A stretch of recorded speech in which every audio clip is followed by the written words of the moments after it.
Hello students, class 9 के सभी विद्यार्थियों का हमारे गणित के ऑनलाइन क्लास में स्वागत है। आज की क्लास में हम नया चैप्टर 7 राशियों की तुलना प्रारंभ करने जा रहे हैं, तो इसे ध्यान से समझेंगे। ठीक, क्वेश्चन बनाने से पहले इसके महत्वपूर्ण बिंदुओं को, महत्वपूर्ण टॉपिक को हम समझेंगे। ठीक है, तो पहला पॉइंट है प्रतिशत। क्या होता है प्रतिशत, समझेंगे। यह एक भिन्न होता है जिसका हर 100 होता है। प्रतिशत का अर्थ प्रति 100 पर, प्रतिशत का अर्थ है प्रति 100 पर। इसे प्रतिशत चिन्ह से दर्शाते हैं और इस प्रकार प्रतिशत 25% का अर्थ होता है 25/100, 20% का अर्थ होता है 20/100, या किसी भी संख्या के साथ प्रतिशत हो तो वो क्या होगा जैसे कि 3% है 3/100, तो उस संख्या के बटे में आएगा 100। ठीक, नेक्स्ट है अंकित मूल्य। वस्तु पर लिखा हुआ निर्धारित मूल्य अंकित मूल्य कहलाता है। ठीक, अंकित मूल्य यानी लागत मूल्य होता है कि किसी वस्तु को बनाने में जो लागत लगता है ना, जो पैसा लगता है, वही वस्तु का अंकित मूल्य होता है। विक्रय मूल्य, जिस मूल्य पर वस्तु बेची जाती है उसे विक्रय मूल्य कहते हैं। ठीक है, किसी वस्तु को जब कोई व्यक्ति खरीदता है, ठीक है, तो वह कहलाता है अंकित मूल्य। लेकिन उस वस्तु के अंकित मूल्य से कम या ज्यादा में किसी दूसरे व्यक्ति को वह बेच देता है तो वह कहलाता है विक्रय मूल्य। ठीक, नेक्स्ट है छूट या बट्टा। वस्तु को अंकित मूल्य से कुछ कम कीमत पर ग्राहकों को बेचा जाता है। अंकित मूल्य पर काटी गई कीमत बट्टा या छूट कहलाते हैं। ठीक, आप दुकान में जाएंगे तो आपको बताया जाता है कि इस वस्तु में 20% की छूट है। ठीक है, 20% की छूट यानी कि उसमें 20 रुपए की कमी। ठीक, तो यदि कहा जाए कि कोई वस्तु है जिसका कीमत 100 रुपए है, तो 100 रुपए का 20% काट दिया जाएगा, है ना। 100 रुपए में से 20% काट के जो मूल्य होगा वही होगा छूट या बट्टा। मतलब कि जितना मूल्य काटा जाएगा वह छूट या बट्टा कहलाएगा। जैसे कि मैंने बताया कि 100 रुपए के मूल्य में 20% की छूट, तो ये जो छूट है 20% वही क्या कहलाएगा, बट्टा या छूट। क्लियर। नेक्स्ट, इसके आगे के पॉइंट को समझेंगे।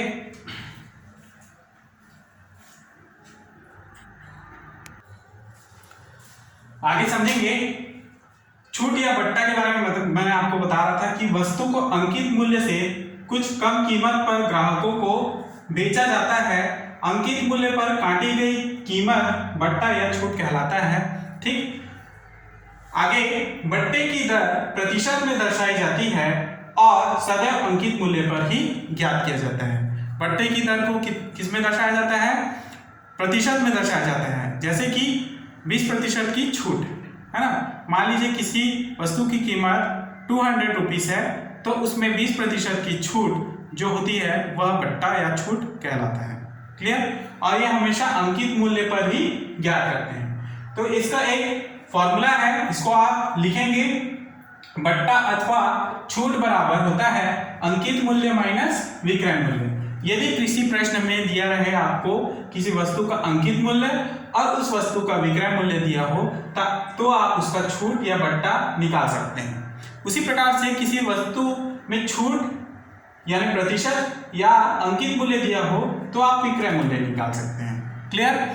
यानी दो चीजें अगर दी हो, या तो छूट या अंकित मूल्य, तो विक्रय मूल्य निकाल सकते हैं, या अंकित और विक्रय मूल्य दिया हो तो छूट निकाल सकते हैं। ठीक है, या विक्रय मूल्य और छूट दिया हो तो अंकित मूल्य निकाल सकते हैं इस फॉर्मूले के द्वारा। तो उदाहरण एक को समझेंगे। एक शर्ट की कीमत 300 रुपए है और दुकानदार उसे 20% छूट पर बेचता है, तो शर्ट पर बट्टा व विक्रय मूल्य ज्ञात कीजिए। ठीक, क्या निकालना है, बट्टा व विक्रय मूल्य निकालना है। तो देखेंगे एक शर्ट की कीमत कितनी है, 300 रुपए है, तो 300 रुपए जो है वो शर्ट का अंकित मूल्य है। तो लिखेंगे अंकित मूल्य, यानी ये इसकी लागत मूल्य है। ठीक है, तो 300 रुपए है अंकित मूल्य। ठीक। और छूट की दर कितनी है, छूट की दर बराबर 20% छूट है। क्लियर। तो देखेंगे कि 100 रुपए के अंकित मूल्य पर छूट या बट्टा बराबर कितना, 20% होगा या 20 रुपए हैं। 100 रुपए अंकित मूल्य पर 20 रुपए बट्टा है। ठीक। तो 1 रुपए अंकित मूल्य पर, 1 रुपए अंकित मूल्य पर छूट या बट्टा कितना होगा, 1 रुपए अंकित मूल्य पर छूट या बट्टा, इस 100 को 20 के बटे में ले आएंगे तो 20 बटे 100 रुपए हैं। ठीक।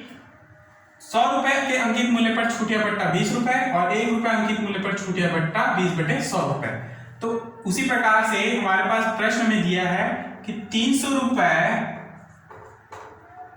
के अंकित मूल्य पर छूट, 300 रुपए के अंकित मूल्य पर छूट या बट्टा बराबर कितना होगा, तो 20 बटे 100 गुणा 300 करेंगे। ठीक है। 100 एकम 100 किया तो 20 किया, 60 रुपए का बट्टा 300 रुपए के अंकित मूल्य पर मिलता है। ठीक है। कितना रुपए, 60 रुपए का बट्टा 300 रुपए के अंकित मूल्य पर मिलता है। हमने प्रश्न में क्या देखा था कि अंकित मूल्य 300 रुपए पर बट्टा 20% मिलता है, लेकिन उसको प्रतिशत को हमने 60 रुपए में बदल दिया। ठीक है। आगे समझेंगे। अब बट्टा हमने निकाल लिया तो ये छूट या बट्टा हमने निकाल लिया। और दूसरा प्रश्न है विक्रय मूल्य। तो विक्रय मूल्य का सूत्र हमें पता है। देखिए यहां से हम निकालेंगे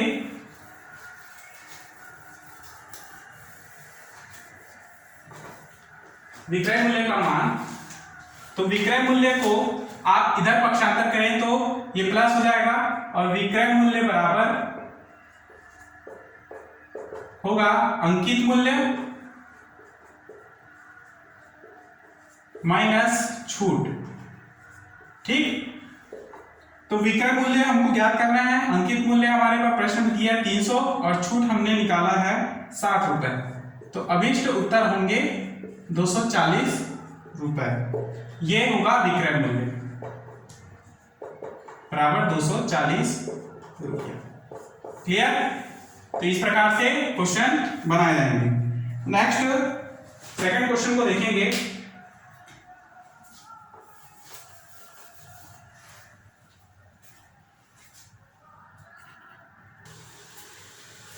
नेक्स्ट क्वेश्चन समझेंगे करके देखें में से। पहला क्वेश्चन है 800 रुपए के मूल्य की साड़ी पर 15% बट्टे या छूट पर बेची जाती है।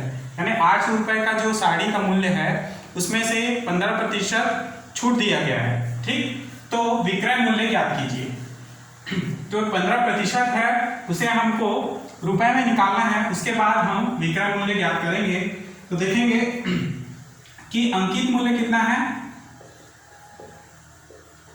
अंकित मूल्य बराबर 800 रुपए है और छूट की दर बराबर 15% है। तो समझेंगे कि यदि 100 रुपए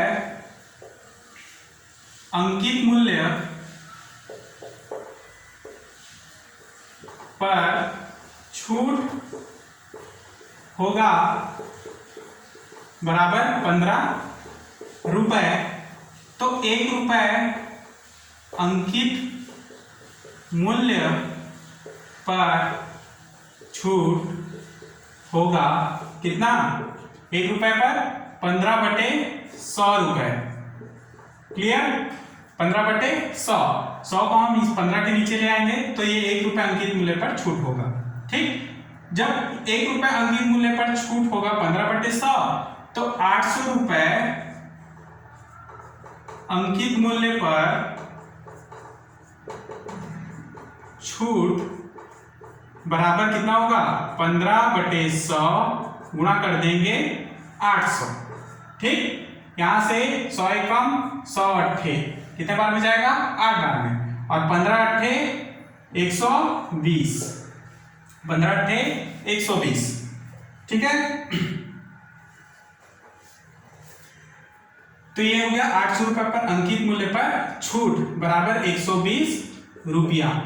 तो 15% का छूट मिला था, यानी कि इसका अर्थ है 120 रुपए का छूट 800 रुपए में मिला है। ठीक, अब हम निकालेंगे विक्रय मूल्य, है ना। विक्रय मूल्य बराबर अंकित मूल्य माइनस छूट। तो अंकित मूल्य कितना है, 800 रुपए, माइनस छूट हमने प्राप्त किया है 120 रुपए। तो 800 में से 120 को घटाएंगे तो क्या होगा, 680 रुपए इसका अभिष्ट विक्रय मूल्य होगा। क्लियर, और यही इसका अभिष्ट उत्तर है। ठीक, तो इस प्रकार से क्वेश्चंस को बनाएंगे। नेक्स्ट क्वेश्चन को समझेंगे।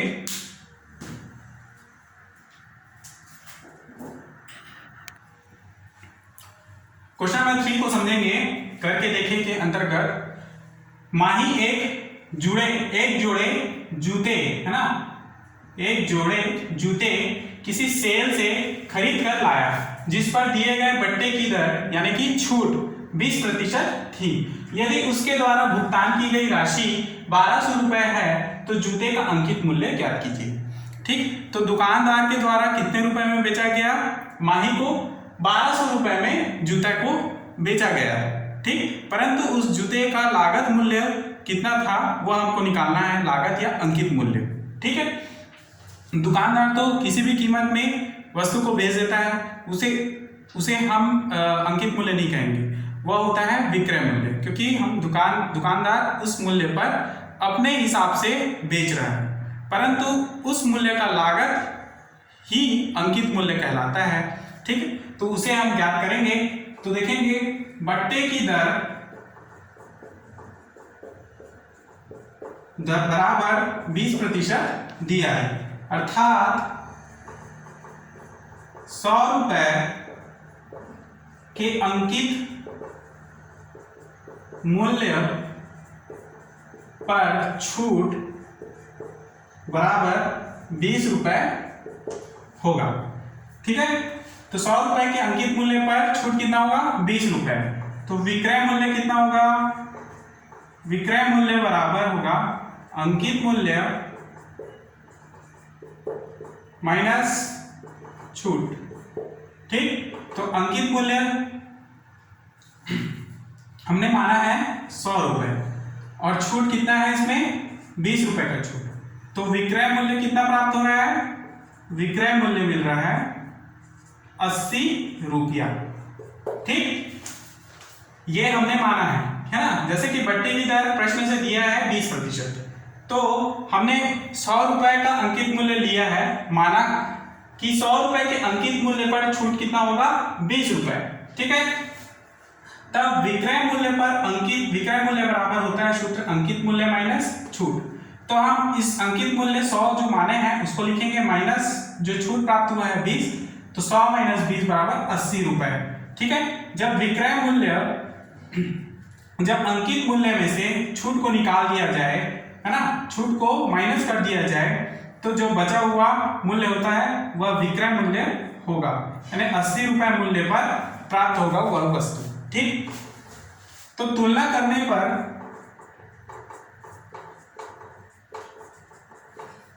प्रश्न से तुलना करने पर, ठीक है, तो प्रश्न में जो मूल्य दिया है और हमने जो मूल्य निकाला है उसकी तुलना करेंगे विक्रय मूल्य और अंकित मूल्य की।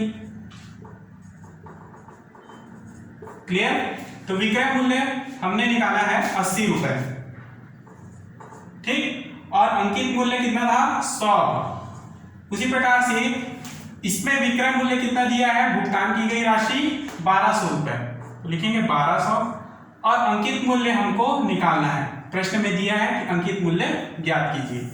ठीक, तो इस प्रकार से जब 80 रुपए मूल्य विक्रय मूल्य है तो अंकित मूल्य कितना है, 100 रुपए है। तो जब 80 रुपए विक्रय मूल्य है तब अंकित मूल्य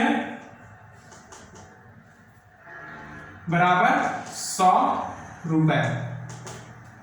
ठीक है, जब 1 रुपए विक्रय मूल्य हो तो अंकित मूल्य कितना होगा, बराबर 100/80। क्लियर। उसी प्रकार 1 रुपए के लिए हमने विक्रय मूल्य निकाला, तो प्रश्न में जो दिया है कि 1200 रुपए विक्रय मूल्य पर, पूरे यही बात लिखना है, अंकित मूल्य कितना हो जाएगा, बराबर 100/80 लिखेंगे और 1200 को गुणा कर देंगे। ठीक, यहां से कटेगा तो क्या बनाएगा, 1500 रुपए। यहां से 1 0 काट दीजिए, यहां से 1 0 काट दीजिए।